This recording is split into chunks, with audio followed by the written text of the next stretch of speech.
यार वो 2 साल पहले का टाइम याद करो जब ईएसएल एज अ कॉन्सेप्ट हमारे सामने इंट्रोड्यूस हुआ था।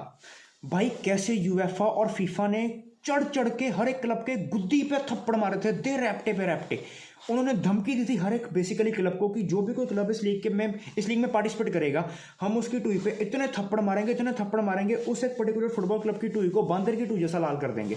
सबको पता लग गया था कि भाई ये एक सिर्फ एक कॉन्सेप्ट है जो कि इंट्रोड्यूस हुआ है हमारे सामने, और एज अ कॉन्सेप्ट ही इसका काम हो जाएगा, ये कभी भी प्रैक्टिकली इंप्लीमेंट नहीं हो पाएगा।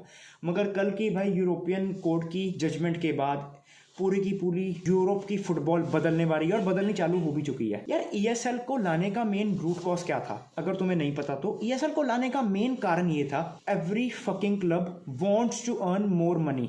भाई वो डिमांड कर रहे थे यूएफए से कि भी भाई हमें और पैसा दो, हमें और पैसा चाहिए।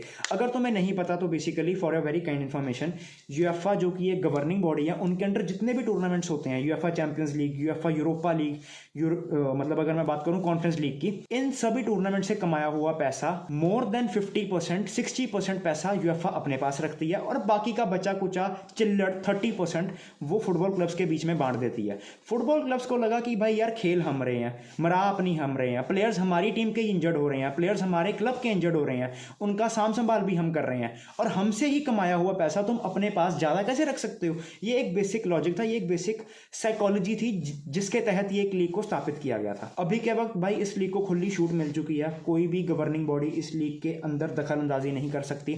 और अभी के वक्त इस लीग के जो 2 मेन फाउंडिंग मेंबर्स हैं, बार्सिलोना और रियल मैड्रिड, इनका प्लान ये है कि भाई ये इस लीग को प्रैक्टिकली इंप्लीमेंट करें 2 सीजन्स के बाद, सीजन 2025-26 तक ये लीग को इंप्लीमेंट करना है इन्होंने जैसे तैसे।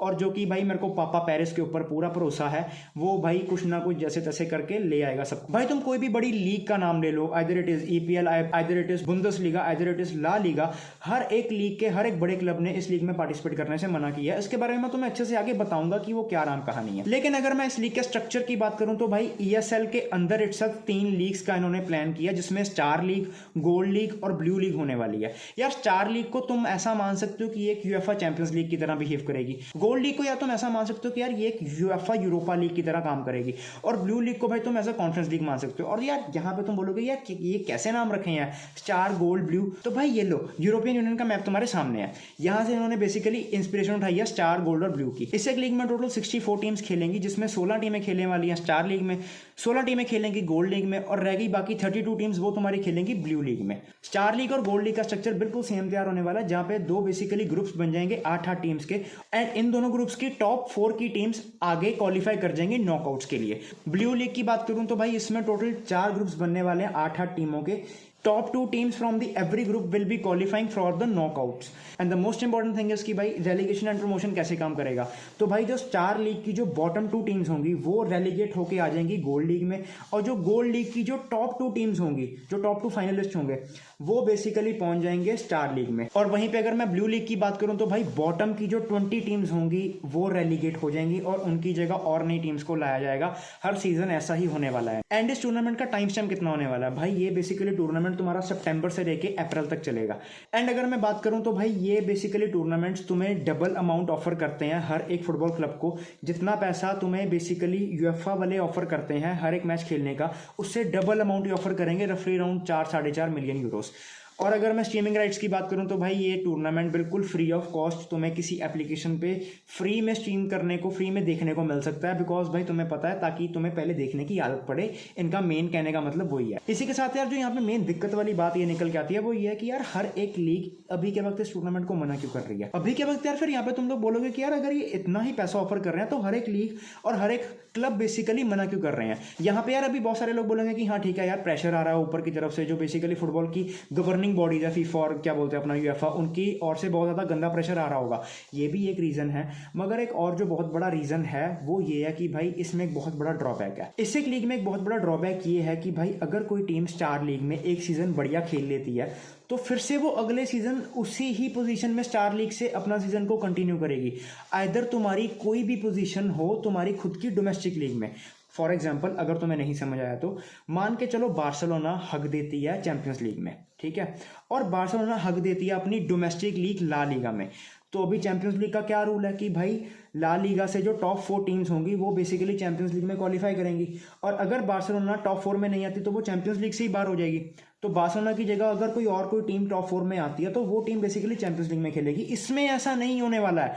That is the only main fucking problem in this whole league. अगर मान लो बार्सिलोना ईएसएल में एक सीजन बढ़िया परफॉर्म करती है और दूसरी तरफ वो ला लीगा में हक देती है, दूसरी तरफ अगर वो ला लीगा में एक सीजन में 12वें 13वें पायदान पे आती है, फिर भी भाई वो अगले सीजन में ईएसएल में उसी ही पोजीशन से कंटिन्यू कर पाएंगे। बेशक उनकी ला लीगा में कोई भी रैंक हो, वो कोई मायने नहीं रखता। तो कहने का भाव यह है मेरे भाई कि डोमेस्टिक लीग के भी मायने बदलने वाले, ना कि सिर्फ चैंपियंस लीग के। अगर मैं तुम्हें बात करूं, तुम एज अ कॉमनर फुटबॉल भाई अपने पे रख के देखो, तुम अपनी डोमेस्टिक लीग को इतना एंटरटेनमेंट से क्यों देखते हो कि भाई तुम्हारी टीम कम से कम टॉप 4 में तो आए, तुम्हारी टीम कम से कम बढ़िया करे और वो ताकि चैंपियंस लीग में क्वालिफाई करे। भाई यहाँ पे तुम्हें पता है कि अगर कोई भी टीम ईएसएल में बढ़िया परफॉर्म कर जाएगी तो उनकी वो position at the end of the season पक्की हो जाएगी अगले सीजन के लिए भी।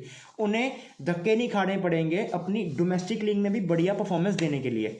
तो इसीलिए कहने का भाव ये है कि हर एक लीग के प्रेसिडेंट की गांड इसलिए फट रही है क्योंकि उन्हें पता है कि अगर हमने हाँ बोल दिया, अगर हमने अपनी लीग के क्लब्स को भेज दिया ईएसएल में, तो भाई हमारी खुद की डोमेस्टिक लीग के व्यूअरशिप के बारे नारे लग जाएंगे, बिकॉज सब लोग फिर ईएसएल पे ही अपना पूरा का पूरा ध्यान देंगे।